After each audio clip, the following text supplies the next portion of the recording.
Oke, kita mulai pembahasan kita kali ini ya.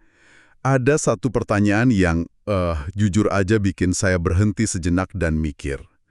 Pertanyaan ini jadi judul bab dari buku Rethinking Strategy yang kita bedah hari ini. Bunyinya, bagaimana saya tahu apa yang saya pikirkan sampai saya melihat apa yang saya katakan? Awalnya kedengeran kayak teka-teki kan? Betul, betul.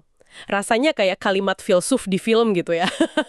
Tapi sebenarnya pertanyaan ini langsung menusuk ke jantung masalah strategi di banyak banget perusahaan. Oke, jadi misi kita hari ini apa nih? Misi kita hari ini adalah membongkar kenapa langkah pertama bikin strategi yang hebat itu bukan meramal masa depan. Oh, bukan soal bola kristal ya? Bukan sama sekali. Justru sebaliknya, kita harus berkaca ke dalam dulu. Ini soal bagaimana membuat asumsi-asumsi yang tak terlihat yang selama ini mengendalikan kita. Oke, akhirnya jadi terlihat. Tepat. Mengendalikan kita. Wah, itu kata yang kuat ya. Maksudnya kayak kita ini jalan, tapi mata kita ditutup gitu. Kurang lebih begitu.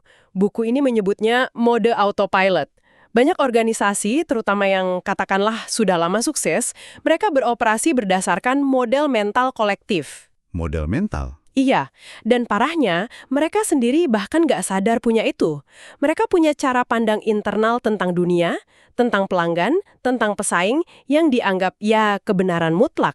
Padahal itu cuma versi realitas yang mereka bangun sendiri. Nah, di sini nih, buku ini mengutip pemikir Edward de Bono dengan ide yang menurut saya super kontra-intuitif. Dia bilang, tujuan utama berpikir adalah untuk meniadakan pemikiran. Waktu pertama baca saya langsung, hah? Gimana maksudnya? Iya, awalnya aneh. Tapi kalau dipikir lagi, ini ada benarnya. Ini persis seperti kita belajar nyetir mobil. Awalnya kan kita mikirin semua hal ya. Oh iya. Kopling, gas, spion, pelok. Aduh, pusing. Betul, tapi setelah mahir, Udah nggak mikir lagi, jalan aja. Anda nggak mikir lagi, semuanya otomatis. Anda bisa nyetir sambil ngobrol, sambil dengerin musik. Nah, itulah yang disebut kompetensi bawah sadar atau unconscious competence. Anda saking ahlinya, keahlian itu jadi insting. Oke, tapi kan itu bagus buat individu. Tapi kenapa buat organisasi ini jadi jebakan yang mematikan? Bukannya efisien kalau semua orang udah ahli? Efisien, betul. Tapi juga bahaya banget. Karena kesuksesan di masa lalu dan keakraban dengan cara kerja yang itu-itu saja, itu bikin puas diri. Zona nyaman ya? Persis. Organisasi mulai percaya cara kita ini satu-satunya cara yang benar. Disinilah muncul apa yang disebut celah persepsi. Jurang antara apa yang mereka anggap benar di dalam kantor dengan apa yang sebenarnya terjadi di dunia luar. Mereka ada di dalam gelembung gitu ya? Dan mereka nggak sadar kalau di luar itu cuacanya udah mau badai. Inilah akar dari begitu banyak perusahaan raksasa yang tiba-tiba tumbang oleh pendatang baru. Oke, jadi autopilot ini menciptakan celah persepsi. Karena ada model mental perusahaan yang nggak pernah dipertanyakan. Ini kayak rantai domino ya. Nah, pertanyaannya, kalau model mental ini begitu kuat dan tak terlihat, gimana caranya kita bisa menangkapnya? Apa kita harus panggil paranormal? Nggak perlu sejauh itu kok. Jawabannya menurut buku ini justru sangat manusiawi. Oh ya, gimana tuh? Lewat percakapan strategis yang terstruktur. Intinya, wawancara mendalam dengan orang-orang kunci di dalam organisasi. Tapi ini bukan wawancara HR biasa ya. Tujuannya bukan sekedar ngumpulin data. Misinya jauh lebih dalam. Percakapan strategis. Saya suka istilahnya. Jadi, apa yang bikin ini beda dari rapat strategi biasa yang, ya tahu sendirilah, seringkali ngebosenin dan nggak ada hasilnya? Ada 4 tujuan utama yang bikin ini beda. Pertama, dukungan atau buy-in. Buy-in. Iya. Dengan mengajak orang-orang penting ngobrol dari awal banget, Anda bikin mereka merasa jadi pemilik proses strategi ini. Jadi bukan mereka cuma terima jadi dokumen strategi yang tebal dan nggak mereka ngerti. Jadi ini cara Jitu buat menghindari sabotase diam-diam nanti ya? Karena mereka merasa, ini kan ide kita bersama dari awal. Masuk akal. Oke, itu yang pertama. Lalu? Kedua, relevansi. Percakapan ini memastikan proses strategi yang kita jalani itu menjawab masalah dan kekhawatiran nyata yang dirasakan para pemimpin. Bukan cuma latihan akademis yang keren di atas kertas, tapi nggak nyambung. Oke. Ketiga, struktur. Hasil obrolan ini akan jadi semacam peta. Peta inilah yang nanti memandu riset dan analisis selanjutnya. Jadi kita tahu harus cari apa, nggak buang-buang waktu. Oke. 3 poin pertama itu sangat praktis. Tapi kayaknya ada satu lagi nih yang jadi pamungkasnya kan, yang benar-benar jadi inti dari bab ini. Tepat sekali. Yang keempat, dan ini yang paling mengubah permainan, adalah wawasan atau insight. Tujuannya bukan untuk mengkonfirmasi apa yang sudah kita tahu. Justru sebaliknya. Justru sebaliknya. Tujuannya adalah untuk menemukan bongkahan wawasan, ide-ide aneh, komentar tak terduga, atau anomali yang menantang semua asumsi yang ada. Inilah harta karun yang kita cari. Bongkahan wawasan. Wah, istilahnya keren banget. Jadi kita sengaja mencari sesuatu yang mengganggu status quo. Buku ini pasti punya contoh kan? Seperti apa wujud bongkahan wawasan ini di dunia nyata? Orang yang nyeletuk, dia baru pulang dari Skandinavia, dia bilang, gimana kalau kita punya perpustakaan dengan studio rekaman? Wow, studio rekaman di perpustakaan.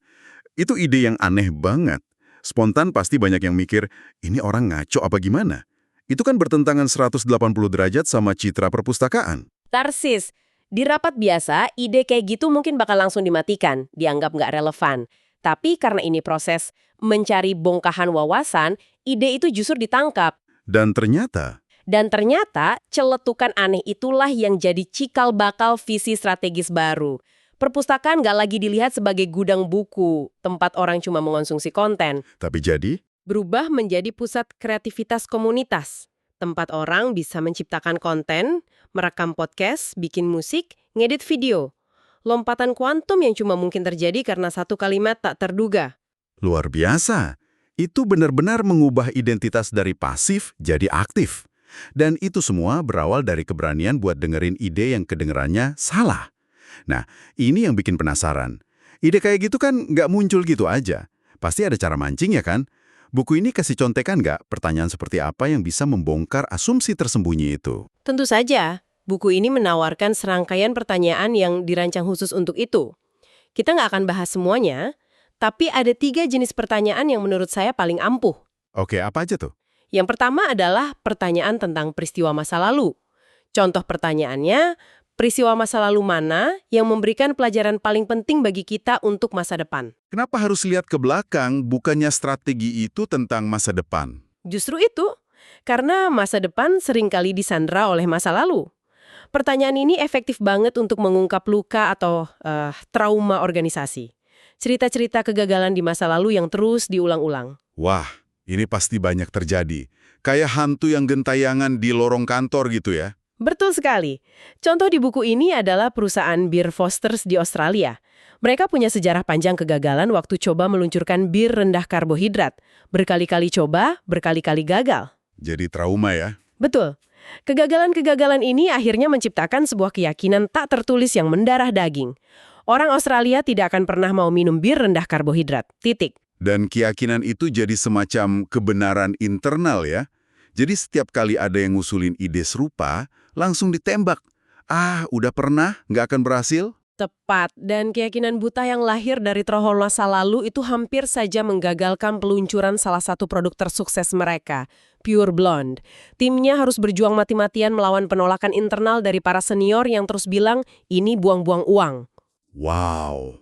Ini menunjukkan betapa berbahayanya jika sejarah tidak pernah diperiksa ulang secara kritis. Cerita masa lalu bisa jadi penjara buat masa depan. Oke, itu jenis pertanyaan pertama, bongkar hantu masa lalu. Apa jenis pertanyaan ampuh yang kedua? Yang kedua adalah pertanyaan untuk mengidentifikasi sapi suci atau sacred cows. Sapi suci, istilahnya unik. Maksudnya hal-hal yang dianggap tabu gitu ya. Yang kalau kita pertanyakan, bisa dianggap kualat. Benar. Pertanyaannya sederhana. Apa hal di organisasi ini yang dianggap keramat atau tidak boleh disentuh sama sekali? Contohnya cerdas sekali tentang klub sepak bola Collingwood di Australia. Mereka dihadapkan keputusan sulit. Pindah dari stadion bersejarah mereka. Wah, itu pasti sensitif banget. Bagi supporter fanatik, stadion itu bukan cuma bangunan kan? Itu rumah, identitas. Tepat. Itu adalah sapi suci mereka. Dan presiden klub saat itu, Eddie McGuire, sadar dia nggak bisa melawan emosi itu secara langsung. Jadi, alih-alih berdebat soal data dan untung rugi, dalam sebuah pertemuan dengan para anggota, dia cuma mengajukan satu pertanyaan brilian. Apa pertanyaannya?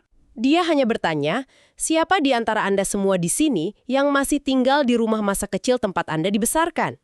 Sederhana sekali pertanyaannya, tapi dampaknya pasti dalam banget. Seketika hening, semua orang langsung paham maksudnya. Pertanyaan itu dalam sekejap mengubah bingkai percakapan. Dari kita meninggalkan rumah kita, jadi kita semua tumbuh dewasa dan pindah ke rumah yang lebih baik untuk keluarga kita.